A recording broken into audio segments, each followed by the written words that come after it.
যুক্তরাষ্ট্রের দাদাগিরি কি তাহলে শেষ হয়ে যাচ্ছে? ইরানের সাথে আমেরিকা এবং ইসরায়েলের যে যুদ্ধ চলছে, এই যুদ্ধ এমন এক অবস্থা পৌঁছে গেছে যে এই যুদ্ধ থেকে আমেরিকা এবং ইসরায়েল সরে আসতে পারছে না, সেই যুদ্ধে আবার বিজয়ী হতেও পারছে না। অর্থাৎ তারা এখন গেরাগলে পড়ে গেছে। তারা এমন এক অবস্থায় আছে যে তাদের মান সম্মানও শেষ হয়ে গেছে, তাদের সামরিক শক্তিও ক্ষয় হচ্ছে, আবার তারা অর্থনৈতিকভাবেও বেকায়দায় পড়ে গেছে। অর্থাৎ তারা এমন এক অবস্থায় পড়বে তারা কোনোদিনও চিন্তাও করেনি।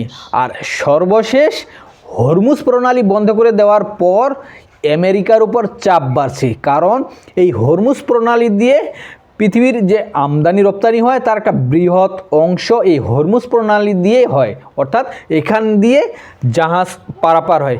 আর বিশেষ করে মধ্যপ্রাচ্যের যে দেশগুলো রয়েছে তারা এই হরমুজ প্রণালী দিয়েই মূলত তেল রপ্তানি করে বেশিরভাগ, অন্যদিকে গ্যাস রপ্তানি হয়।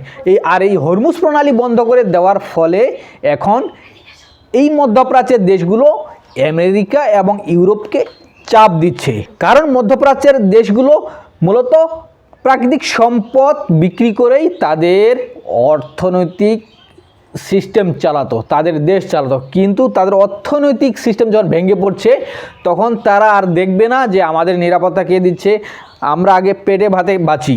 এখন তাদের পেটে ভাতে বাঁচা যখন বন্ধ করে দিয়েছে ইরান, এখন তারা আমেরিকা ইসরায়েলের উপর চাপ বৃদ্ধি করছে যেন আমেরিকা অতি শীঘ্রই এটার একটা সমাধান করে। আমেরিকা হয় যুদ্ধ বন্ধ করুক অথবা অন্য কোনো ব্যবস্থা করুক, আমাদের অর্থনীতির যেন টিকে থাকে। কিন্তু আমেরিকা ইসরায়েল তো সেই যুদ্ধ থেকে এখন সরে আসতে পারছে না, তাদেরকে গেরাগলে ফেলে দিয়েছে ইরান।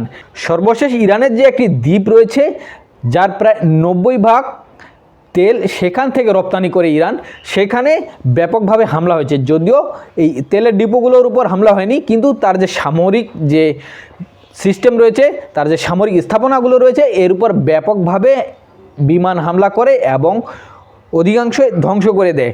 এখন ইরান পাল্টা পদক্ষেপ হিসেবে বলে দিয়েছে যে আমরা মধ্যপ্রাচ্যের আমাদের এই তেলের ঘাঁটিগুলোতে যদি হামলা হয়, মধ্যপ্রাচ্যের কোনো তেলের ঘাঁটি থাকবে না, কোনো তেল উত্তোলন হবে না, এমন এক হুমকি দিয়েছে। এর ফলে মধ্যপ্রাচ্যের দেশগুলো আরও বেকায়দা পড়ে গেছে। অন্যদিকে তাদের চাপে আমেরিকা ইসরায়েল আরও চাপে পড়ে গেছে। শুধু তাই নয়, মধ্যপ্রাচ্যে শুধু নয়, সারা পৃথিবীতে আমেরিকার দাদাগিরি, আমেরিকার মোড়লগিরি শেষ হয়ে যাচ্ছে। কেন?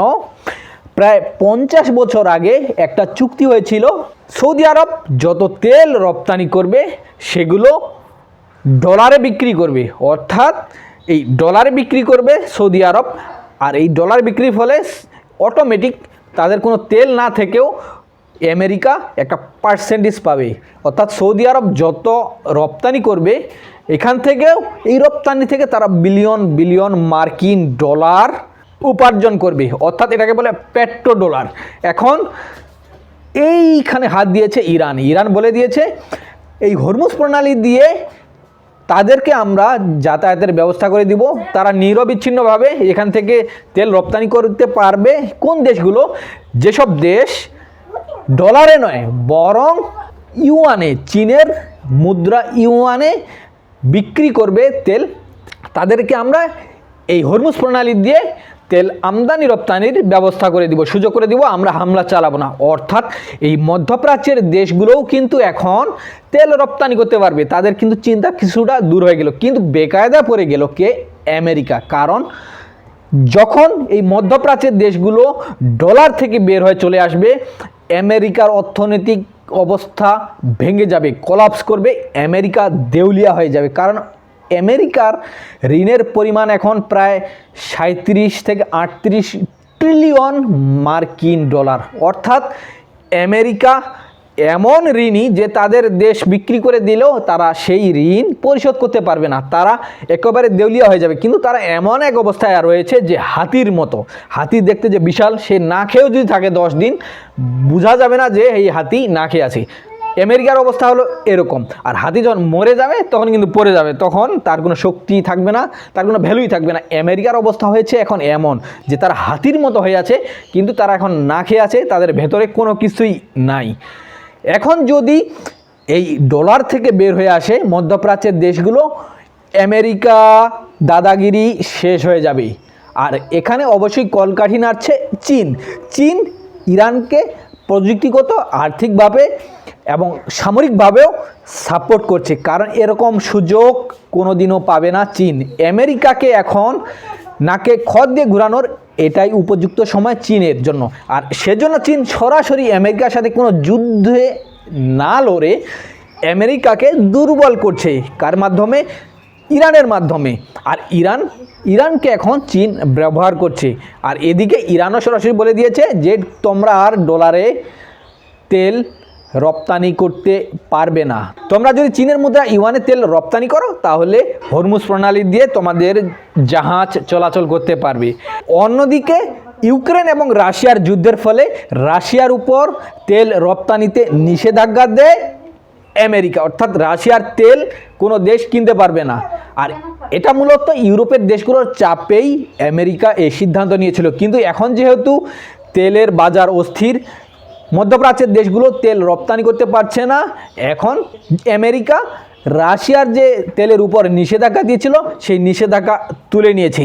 এই নিষেধাজ্ঞা তুলে নেওয়ার ফলে এখন রাশিয়া এতে ব্যাপকভাবে লাভবান হচ্ছে। তাদের তেলের বাজার এখন দ্বিগুণেরও বেশি বৃদ্ধি পেয়েছে, অর্থাৎ এখন রাশিয়ার অর্থনীতি ফুলে ফেঁপে উঠবে। অর্থাৎ আমেরিকা এতদিন যাদেরকে নিষেধাজ্ঞা দিত, এখন অন্যান্য দেশগুলো এখন আমেরিকাকে নিষেধাজ্ঞা দিচ্ছে। অর্থাৎ আমেরিকা কিন্তু আস্তে আস্তে এমন চাপে পড়ছে যা তারা নিজেরাও কল্পনা করেনি, যা তারা নিজেরাও ভাবেনি, যা তাদের প্ল্যানের মধ্যে ছিল না। আর এভাবে যদি চলতে থাকে দেখা যাবে আন্তর্জাতিক রাজনীতি অন্যদিকে মোড় নেবে, আমেরিকার দাদাগিরি শেষ হয়ে যাবে, আর এখানে উঠে আসবে চীন। ফলে এমন একটা সিচুয়েশন হয়ে গেছে যে এখন আন্তর্জাতিক রাজনীতি কোন দিকে মোড় নিবে সেটা বলা মুশকিল। এখানে যদি আমেরিকা গেরাকলে পড়ে যায়, আমেরিকা যদি এখান থেকে উদ্ধার না হয়, এই যুদ্ধ যদি আরও 1 মাস চলে, এখানেতে ইসরায়েলের অস্তিত্ব নিয়ে টানাপোড়েন শুরু হয়ে যাবে। আমেরিকা মধ্যপ্রাচ্য থেকে তো লেজ গুটিয়ে যাইতেই হবে। আর মধ্যপ্রাচ্যে যদি আমেরিকা টিকতে না পারে, ফলে তারা যে এই যে পেট্রোডলার কামাতো, এখানে যে তারা পেট্রোডলার কামাতো, এই মধ্যপ্রাচ্যের দেশগুলোতে তারা যে এমনি ফ্রি বিলিয়ন ট্রিলিয়ন ডলারের আয় করত, এই তেল সম্পদে তাদের কোম্পানিগুলো ইনভেস্ট ছিল, এমনকি এই ডলারের লেনদেনের ফলে তারাও একটা পার্সেন্টেজ পায়, এটা বন্ধ হয়ে যাবে। ফলে দেখা যাবে যে আমেরিকার অর্থনৈতিক ধাক্কা এমনভাবে লাগবে যে সেই আমেরিকা আর মাথা তুলে দাঁড়াতে পারবে না। অন্যদিকে তাদের মধ্যপ্রাচ্যের সমস্ত ঘাঁটি শেষ হয়ে গেছে, এই ঘাঁটিগুলো আবার মেরামত করে তারা এখানে যে আসবে সেটাও সম্ভব হবে না। অন্যদিকে মধ্যপ্রাচ্যের দেশগুলো তো তাদেরকে এখানে ডেকে এনেছিল নিরাপত্তার জন্য, কিন্তু সেটাও আর সম্ভব হলো না। মধ্যপ্রাচ্যের দেশগুলো এখন নতুনভাবে চিন্তা করবে যে আমেরিকা বাদ দিয়ে তারা কিভাবে এখন নিজেদের নিরাপত্তা তারা নিজেরাই নিশ্চিত করতে পারবে। প্রয়োজনে তারা এখানে চীনকে ডেকে আনতে পারে, কারণ পরবর্তী সুপার পাওয়ার হচ্ছে চীন। অন্যদিকে আমেরিকা যে সার্ভিস দিতে পারবে না, চীন সে সার্ভিস দিতে পারবে। অর্থাৎ আমেরিকার মোড়লগিরি শেষ হয়ে যাচ্ছে।